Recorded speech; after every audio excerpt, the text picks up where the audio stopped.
শারদীয়ার প্রীতীয় শুভেচ্ছা সারা পশ্চিমবাংলাবাসীকে। কারণ সারা বছর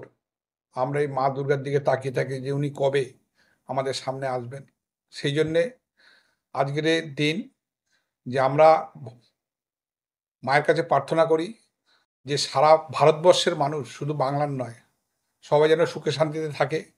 এবং সর্বজাতি ধর্ম নির্বিশেষে সবাই একত্রিতভাবে এই উৎসবটাকে পালন করে এবং শুরু থেকে শেষ পর্যন্ত উৎসবটা সবাই উৎসবমুখী হোক এবং সবাই মিলেমিশে যাতে উৎসবে কোনো রকম বিঘ্ন না ঘটে, কোনো রকম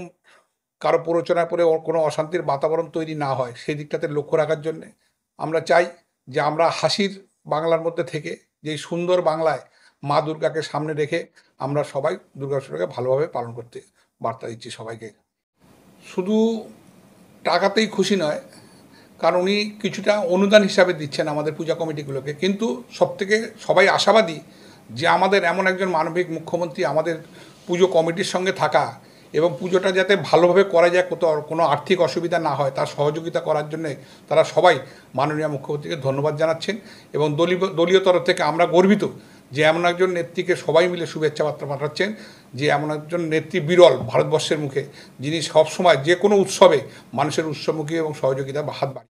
আমাদের মাননীয় মুখ্যমন্ত্রীর সঙ্গে আমার প্রিয় সাংসদ অভিষেক বন্দ্যোপাধ্যায়, উনি ডায়মন্ড হাবড়া প্রশাসনিক স্তরে যতগুলো পুজো আছে সবার একটা গাইডলাইন করেছেন এবং রুটম্যাপ করেছেন, যাতে মানুষের কোনো পুজো মণ্ডপে যেতে কোনো অসুবিধা না হয়। শুধু বড় পুজো মণ্ডপই নয়, তার আশেপাশের যেসব শাখা সংগঠনের পুজোগুলো আছে সেই সমস্ত কিছু তার রুটম্যাপের মধ্যে দেখানো আছে। এবং সঙ্গে সঙ্গে আমরা আমাদের 1 নম্বর পঞ্চায়েত সমিতি শুধু নয়, টোটাল ডায়মন্ড হাবড়ারবাসীর কাছে আমাদের অবজারভার সাহেব জাহাঙ্গীর সাহেবের নেতৃত্বে আমাদের যত দলীয় কর্মীরা আছে তারা সর্বদাই যেন মাঠে থাকে এবং পুজোর কটা দিন তারা যেন সবাই সঙ্গে থাকে, যাতে মানুষের কোনো রকম অসুবিধা না হয় সেটাকে লক্ষ্য রাখার জন্য। আরেকটা বার্তা হচ্ছে যে আমরা প্রশাসনের কাছে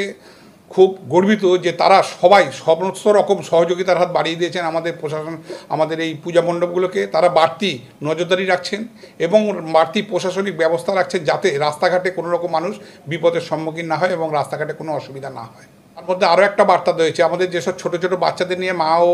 ভাইরা যারা পুজো মণ্ডপ দেখতে বেরোবেন তাদের পকেটে যেন একটা মোবাইল নাম্বার এবং ঠিকানার কোনো একটা কাগজপত্র তাদের সঙ্গে থাকে, যদি কোনো রকম তারা মিসইউজ হয় যাতে সহজেই তাদের গন্তব্যস্থলে পৌঁছে দেওয়া যায় সেই ব্যবস্থা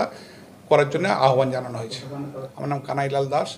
বজবজ 1 নম্বর পঞ্চায়েত সমিতির সভাপতি।